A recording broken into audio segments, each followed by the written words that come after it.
동남아시아의 대표적 친미국가인 필리핀이 이란으로부터 호르무즈 해협의 안전한 통과를 보장받았다고 발표했습니다. 특별히 이란의 따뜻한 협력 정신에 감사를 드린다는 말까지 덧붙였습니다. 앞서 태국과 파키스탄도 이란과 별도 협상을 통해 국적 선박의 안전한 통행에 합의했습니다.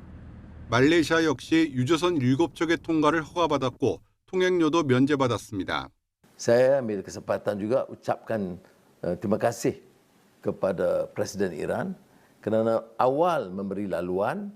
미국이 한시적으로 제재를 해제한 러시아산 원유에 눈을 돌리는 나라도 늘어나고 있습니다. 이미 대부분의 동남아시아 국가들이 구매 계약을 맺었거나 협상을 진행하고 있습니다. 여기에 일본도 다음 달쯤 5대 종합상사 관계자들로 구성된 경제사절단을 러시아에 파견할 계획인 것으로 전해졌습니다. 당연히 러시아산 원유 조달 문제가 의제에 오를 가능성이 크다는 관측이 나옵니다. 미국을 제외한 40여 개 나라 외무장관들은 긴급 화상회의를 열고 호르무즈 개방을 위한 대책을 논의했습니다. 이란을 강력히 규탄하면서 모든 외교적, 경제적 압박을 동원하기로 의견을 모았지만 군사적 개입에는 선을 그었습니다. We're so determined to see every possible diplomatic, economic and coordinated measure to get the straits reopened. 걸프 국가들은 호르무즈 개방을 위해 무력 사용까지 승인하는 유엔 안보리 결의안을 다시 제출했지만 중국은 즉각적인 휴전을 촉구하며 반대했습니다. YTN 유통환입니다. 미국의 대이란 폭격 이후 중동 정세와 이란 내부 여론, 향후 확전 가능성을 둘러싼 분석이 나왔습니다. 튀르키예 출신이자 중동 전문기자인 알파고 신하 씨는 2일 YTN 라디오 김준호의 뉴스 정면 승부 인터뷰에서 이번 군사 충돌이 이란 신정 체제에 미친 영향을 두고 군사적 경제적으로는 체제 수명을 단축시킨 측면이 분명하다고 평가했습니다. 공장과 군사시설, 병력 피해가 광범위하게 발생하면서 국가 기반이 약화됐다는 설명입니다. 다만 그는 감정적 심리적으로는 오히려 체제 수명을 연장시키는 효과도 나타나고 있다고 분석했습니다. 민간인 피해가 늘어나면서 기존의 체제에 비판적이던 중도층 일부가 애국심을 기반으로 정부에 결집하는 현상이 나타나고 있다는 것입니다. 이란의 호르무즈 해협 통행료 부과 구상과 관련해서는 현실화 가능성도 언급했습니다. 알파고 신하 씨는 이란은 그동안 해협을 통해 경제적 이익을 충분히 얻지 못했다고 보고 있다며 전쟁 이후에도 생존 전략 차원에서 통행료 부과를 추진하려는 것이라고 설명했습니다. 특히 오만과 공동으로 추진하는 방식이 거론되며 국제사회의 반발도 과거보다 제한적인 분위기라고 덧붙였습니다. 미국과 이스라엘의 비군사 시설 타격이 이어지는 가운데 이란의 대응 방식으로 빅테크 기업 공격 가능성에 대해 알파고 신하 씨는 이미 과거에 마이크로소프트를 공격한 사례가 있다며 완전히 새로운 시나리오는 아니라고 밝혔습니다. 그는 이란이 오히려 미국의 본격 개입을 유도하려는 전략적 판단을 하고 있을 가능성도 제기했습니다. 미국이 제대로 된 사전 준비 없이 전쟁에 들어온 상황은 이란 입장에서 좋은 기회가 될 수 있다며 장기적으로 불가피한 충돌이라면 지금이 더 유리할 수 있다는 계산이 깔려 있다고 분석했습니다. 또 향후 중동 지역 내 데이터 센터 등 주요 인프라도 공격 대상이 될 수 있다고 내다봤습니다. 이란이 호르무즈 해협의 선박 통행을 감시하기 위한 규칙을 오만과 함께 만들고 있다고 2일 밝혔습니다. 카젬 가리바바디 이란 외무부 법무국제기구 담당 차관은 러시아 스푸트니크 통신과 인터뷰에서 호르무즈 해협의 선박 통행을 감시하기 위한 새로운 프로토콜을 오만과 함께 작성하고 있다고 말했습니다. 그는 특히 평시에도 해협 통과를 원하는 경우 연안국인 이란 및 오만과의 조율이 필요하다고 주장하며 이는 제한이 아니라 안전한 통행 보장과 더 나은 서비스 제공을 목적으로 한다고 설명했습니다. 가리바바디 차관은 이어 지금은 전쟁 상태다. 전쟁 이전의 규칙이 적용될 것으로 기대해서는 안 된다고 단언했습니다. 그러면서 침략국과 그들을 지원하는 국가들에 대해서는 항행의 제한과 금지 조치가 불가피하다고 강조했습니다. 또 그는 최근 이란 내 주요 핵시설이 공격받은 것과 관련해 국제사회의 보호가 없다면 핵 확산 방지 조약 탈퇴도 고려할 수 있다고 경고했습니다. 그는 부셰르, 아르다칸, 혼다브, 나탄즈의 핵시설이 공격받았다는 사실을 확인하면서 국제원자력기구 IAEA의 안전조치를 받는 핵시설에 대한 공격은 국제법과 유엔 헌장, IAEA 이사회 결의안을 정면으로 위반하는 행위라고 규탄했습니다. 그는 핵시설 공격이 국제 평화와 안보를 위협하는 행위로 유엔 안전보장이사회가 엄중히 다뤄야 한다고 주장했습니다. 가리바바디 차관은 이어 이란 내에서 핵 확산 금지 조약 준수에 대한 회의론이 급격히 확산하고 있다면서 이란 의회에는 탈퇴 제안이 제출된 상태다.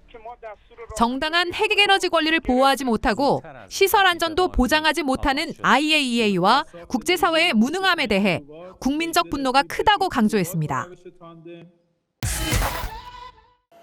최근 며칠간 쿠웨이트와 카타르 유조선 등을 향한 이란의 공격이 이어진 호르무즈 해협. 작전 완수가 임박했다면서 앞으로 2, 3주 강력한 타격을 예고한 트럼프 대통령의 발언에 긴장이 더욱 고조되고 있습니다. 호르무즈 해협 봉쇄로 페르시아만에는 여전히 선박 2,000척과 선원 2만 명이 발이 묶여있는 걸로 추정됩니다. 하지만 트럼프 대통령은 호르무즈 해협 봉쇄를 내버려둔 채 전쟁을 끝내겠다는 방침을 사실상 공식화했습니다. 이란은 통행료 징수 법안을 통과시키며 호르무즈 해협 통제권을 유지할 방침인데 여기에 호르무즈 해협의 미래는 이란과 오만이 결정한다는 발언도 나왔습니다.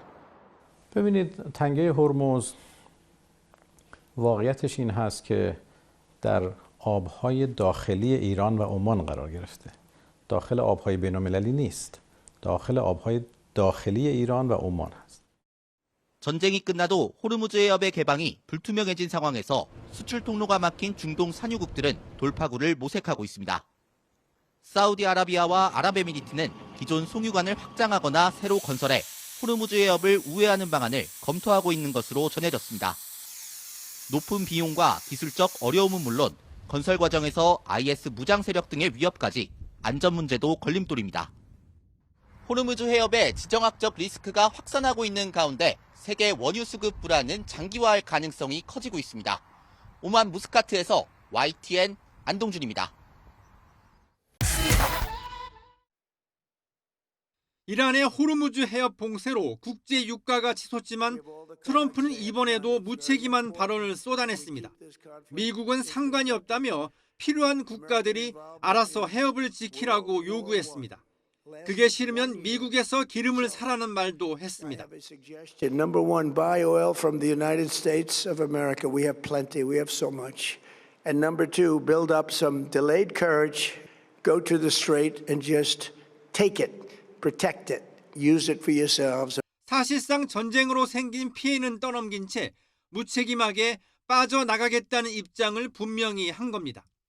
당장 이란은 호르무즈 해협을 통과하려면 배럴당 1달러 수준의 통행료를 내라고 요구했습니다. 결제도 중국 위안 하나 암호화폐로 받습니다. 보통 초대형 유조선이 원유를 200만 배럴가량 싣는 걸 고려하면 한 척당 200만 달러, 우리 돈 30억 원을 내야 합니다.